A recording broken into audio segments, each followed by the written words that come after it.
School की पहली घंटी बजते ही हम सबको एक दौड़ में डाल देती है। दौड़ रैंक्स के लिए, दौड़ मार्क्स के लिए, दौड़ एक सर्टिफिकेट के लिए। और ये दौड़ शुरू तो होती है किंडरगार्टन से, लेकिन ख़त्म कभी नहीं होती। इंडिया में पढ़ाई सिर्फ पढ़ाई नहीं है, ये हर माता पिता का एक सपना है।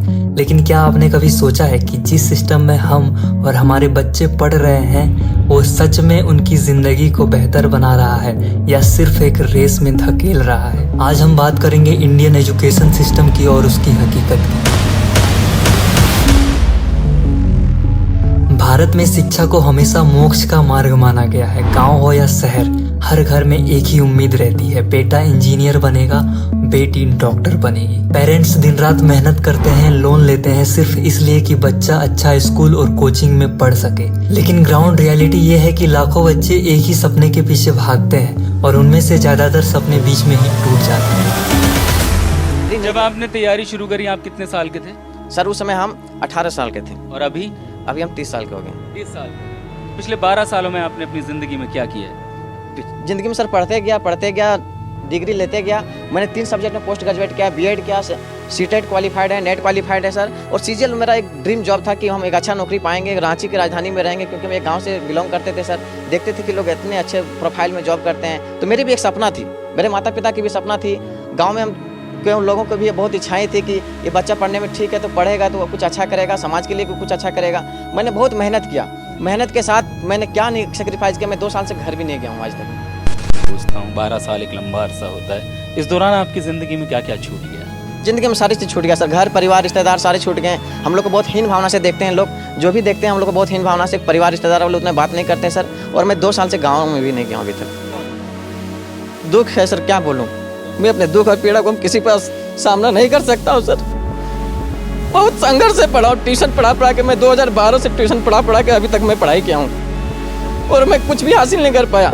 आईआईटी जेईई की बात करें तो हर साल 12 से 15 लाख स्टूडेंट्स एग्ज़ाम देते हैं, लेकिन सिलेक्ट होते हैं सिर्फ 10 से 12 हज़ार, यानी कि 1% से भी कम। बाकी बच्चों का क्या? आज भी हमारे स्कूल्स का सिलेबस एक फैक्ट्री जैसा चल रहा है, जहां स्टूडेंट्स को क्रिएटिविटी के लिए नहीं, रट्टा मारने के लिए तैयार किया जाता है। एक ही फॉर्मूला, एक ही सिलेबस, एक ही एग्ज़ाम पैटर्न, जैसे हर बच्चा को एक ही मोल्ड में फिट करना हो, और जो फिट नहीं होते हैं उन्हें फेलियर का टैग दे दिया जाता है। हर साल भारत में लाखों ग्रेजुएट्स निकलते हैं, पर इरोनी की बात यह है कि कंपनीज कहती हैं उनमें स्किल्स की कमी है। सोचो जरा, इतने साल की पढ़ाई के बाद भी अगर एक स्टूडेंट अपने करियर के लिए रेडी नहीं है तो प्रॉब्लम स्टूडेंट में है या सिस्टम में? ये सिर्फ किताबों की कहानी नहीं है, ये एक ऐसी कहानी है जिसमें हर घर का बच्चा फंसा हुआ है। और जब तक इस सिस्टम को समझकर हम सवाल नहीं करेंगे तब तक ये सिस्टम हमसे सवाल करता रहेगा। तुम्हारे रैंक्स कितने आए, तुम्हारे मार्क्स कितने हैं, तुम जॉब कहाँ लगवाओगे? लेकिन असल सवाल ये है, क्या एजुकेशन सिस्टम हमें इंसान बनाता है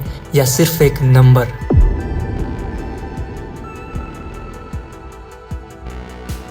दरअसल आज का जो इंडियन एजुकेशन सिस्टम है उसके बीच 200 साल पहले डाले गए थे। ब्रिटिश एरा में लॉर्ड मकॉले ने एक ब्लूप्रिंट बनाया था, एक ऐसा सिस्टम जो सोचने वाले, क्वेश्चन करने वाले सिटीजन्स नहीं बल्कि ओबीडियंट क्लर्क और नौकर तैयार करे। और आज भी हमारा सिलेबस, हमारा एग्जाम पैटर्न और हमारे स्कूल्स वही कॉलोनियल डिज़ाइन के आसपास घूम रहे हैं। हमें शुरू से सिखाया जाता है मार्क्स ही सब कुछ है, अच्छे मार्क्स लाओगे तो इज्जत मिलेगी, कम मार्क्स लाओगे तो तुम फेलियर हो। ये प्रॉब्लम इतनी बढ़ गई है कि आज एजुकेशन से ज़्यादा कोचिंग का बिजनेस बड़ा हो चुका है। कोटा, जिसे कोचिंग हब कहा जाता है, हर साल लाखों बच्चे यहाँ आते हैं उम्मीद लेके कि शायद वो आईआईटी या नीट क्रैक कर लेंगे। लेकिन ये प्रेशर इतना ज़्यादा है कि पिछले कुछ सालों में सिर्फ कोटा में ही सैकड़ों बच्चों ने फाइट कर लिया। सोचिए, वो बच्चा जिसने डॉक्टर बनकर लोगों की जान बचाने का सपना देखा था, वही दबाव में अपनी जान गंवा बैठा। और इस बीच कोचिंग इंस्टीट्यूट करोड़ों का बिजनेस कर रहे हैं। अब बात करते हैं इनइक्वालिटी की। एक तरफ दिल्ली, मुंबई जैसे शहरों में बच्चे स्मार्ट क्लासरूम में पढ़ते हैं, प्रोजेक्टर, आईपैड और इंग्लिश इन्वायरमेंट के साथ।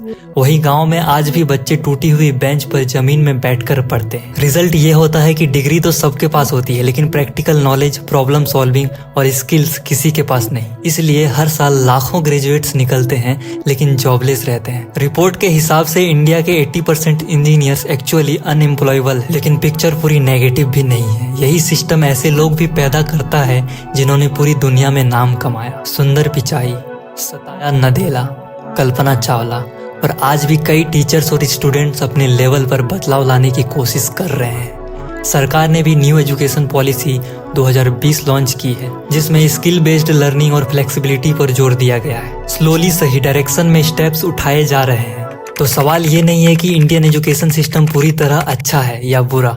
सवाल ये है कि क्या हम इसे फ्यूचर के हिसाब से अपग्रेड कर रहे हैं या नहीं। एजुकेशन सिर्फ मार्कशीट तक सीमित नहीं होना चाहिए। असली शिक्षा तो वो है जो सोचने और जीने का तरीका सिखाए।